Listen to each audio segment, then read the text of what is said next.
Welcome, gentle viewers, to the Miley and Jeremy Midnight Cocktail Hour, where we like to discuss all the hottest emerging contemporary artists. Today we'll be looking at the work of Jessamine Bailey. So Jeremy, what do you think of Jessamine's work? Well, what I like best about this new piece by her is how she's really managed to capture the essence of herself. I'm very impressed by her ability to observe and notice all the fine details that, artist's eye to be able to see such depth and clarity of things I just find quite remarkable. And it'd be great to be able to see the world in that way, because there's so much that people miss, I guess. I can imagine it would be a double-edged sword too, but you could really use it against yourself. On that note of using it against yourself, something I've noticed in Jess's development of self-portrait is that from sort of high school to present, I've seen a real sort of evolution in her becoming more accurate, and in that way becoming less self-hating. Some of her early self-portraits were really sort of like an emphasis on every flaw and an over-exaggeration of that flaw. Whereas now I feel like, there's a sort of more balanced perspective when she's looking at herself, and that's making her self-portraits more realistic.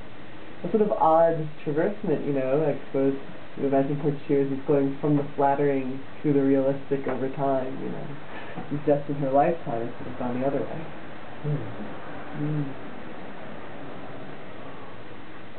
Something else I've noticed in this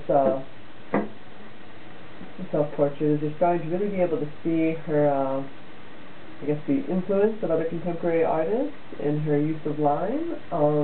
That sort of watery use of line there is something I've noticed in a lot of other sort of, postmodern art. You're really seeing the influence of her kind of artistic education, that she's being more sort of seeded into kind of continuum of experience. I really liked how she framed the image. It's a very natural looking image of her. It doesn't seem posed or overly flamboyant. It's also interesting how she chose to have a image that cut off the top of her head and is very devoid of anything important going on. It's a very natural life image. As you know, Jeremy, I'm always a big fan of artists who, kind of come close in when they're doing portraiture. I like to see that very kind of intimate, inviting the reader into the space, the viewer. And, I think we see that here, that, with the size of the portraits, it would almost be sort of life-size, head-size. It could be seen at head height, and the portrait would appear to be almost, not looking into her eyes, because she's sort of looking indirectly, but facing off with the viewer in a real way. I like how the image of her could be thought of as a reflective pose, especially since it's a portrait, which is essentially a reflective piece of work.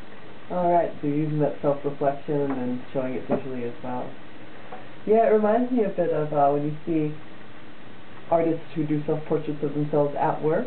No, obviously we can't see if she's working here, but you could sort of imagine, Jess at her table focusing on her art with that same pensive expression on her face.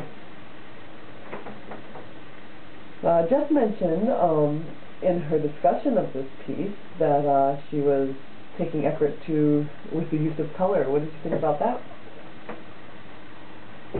I like how, at first looking at the piece, it seems relatively drab and grey, but you do notice the overtones of blue across everything, which I quite like.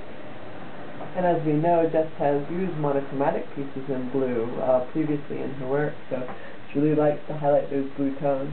In this case, I think it largely stands to really make her eyes stand out. They're picked up by the color of her shirt, they're picked up by the undertones of her skin. What do you think she's trying to say with that, I wonder? I'm not quite sure what she's trying to say with her eyes. Maybe it's just to bring focus to the fact that in this self-portrait of herself, she is staring intently at something.